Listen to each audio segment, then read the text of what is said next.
आकाशवाणी है। अब आप कोविड-19 के बारे में खुसूसी खबरें सुनिए। तेलंगाना में पिछले 24 घंटों के दौरान 1967 नए कोविड केसों की इत्तला है, जिसके साथ ही रियासत में अब तक के जुमला मामले 1,85,833 हो गए। रियासत में कल 50,000 से ज्यादा टेस्ट किए गए। रियासत में अब तक ठीक होने वालों की तादाद 1,54,499 हो गई। पिछले 24 घंटों के दौरान 9 मरीजों की मौत हुई और जुमला मौतें 1,100 हो गईं। आंध्र प्रदेश में महकमे सेहत ने 24 घंटों के दौरान 75,990 टेस्ट किए, जिनमें 7,293 नए कोरोना वायरस केस पाए गए। इसके साथ ही रियासत के जुमला मामले 6,68,751 हो गए। ताजा बुलेटिन में कहा गया कि पिछले 24 घंटों में 9,175 लोग ठीक हुए। एक दिन में 57 मौतें रिकॉर्ड की गईं, जिसके साथ ही मरने वालों की तादाद बढ़कर 5,663 हो गई।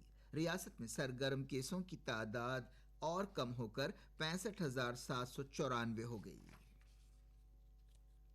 हिंदुस्तान की कोविड-19 सेहतयाबी शरह मजीद बेहतर होकर 82.46% हो गई है और अब तक ठीक होने वालों की तादाद 49 लाख से ज्यादा है। मुल्क के जुमला केस तकरीबन 60 लाख हो गए हैं। आज 88,600 नए इन्फेक्शंस की इत्तला है। वजारत सेहत के मुताबिक जुमला कोरोना वायरस केस बढ़कर 59,92,532 हो गए, जबकि मरने वालों की तादाद 94,503 हो गई।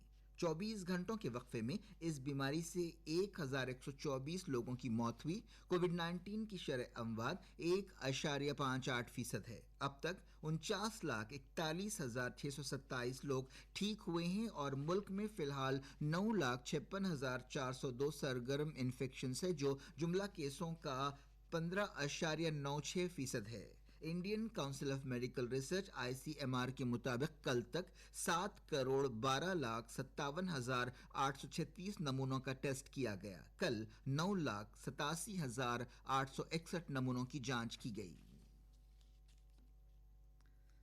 सऊदी अरब में करीमनगर से ताल्लुक रखने वाले एक शख्स की 20 दिन लंबी लड़ाई के बाद कोरोना वायरस से मौत हो गई। मोहम्मद रफी उर्फ रिजवान साकिन Mukarrampura Karimnagar town Saudi German hospital में काम करते थे। रफी में कोविड-19 पाया गया था और वो पिछले 3 हफ्तों से अपनी जिंदगी के लिए लड़ाई लड़ रहे थे। जुमे को दिमाग में अचानक पेचीदगियां पैदा होने की वजह से उनकी मौत हो गई।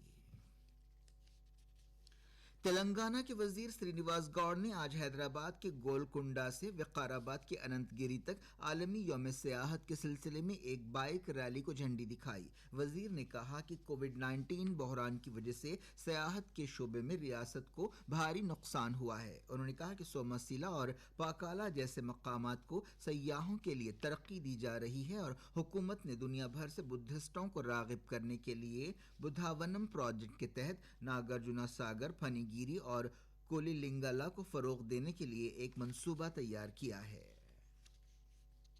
वजीर आजम नरेंद्र मोदी ने आज कहा है कि मुल्क उसी वक्त अपने पैरों पर खड़ा होगा जब किसान और गांव बाइख्तियार होंगे। आकाशवाणी पर अपने मन की बात प्रोग्राम के जरिए कौम से खिताब करते हुए मोदी ने कहा कि मुल्क का ज़राई शोबा, किसान और देहात आत्मनिर्भर भारत की बुनियाद है। उन्होंने कहा कि बहरान के इस वक्त भी ज़राई शोबे ने अपने जोशो खरोश का मुजाहरा किया है। उन्होंने कहा कि हालिया अरसे में किसानों ने अपने आप को कई पाबंदियों से आज़ाद कराया है और कई मफरूज़ों से छुटकारा हासिल करने की कोशिश की है। उन्होंने कहा कि अब किसान अपनी काश्त, चाहे वो धान हो, चावल हो, राई हो या गन्ना हो, कहीं भी जहां उन्हें ज़्यादा कीमत मिलती हो, बेचने के लिए आज़ाद हैं। वज़ीर आज़म ने दास्तान गोई के फ़न पर तफसील से बातचीत की और कहा कि किस तरह ये हमेशा हिंदुस्तानी तहजीब का हिस्सा रहा। उन्होंने अखलाकी दर्स के साथ कहानियां सुनाने की अहमियत को नुमायां किया।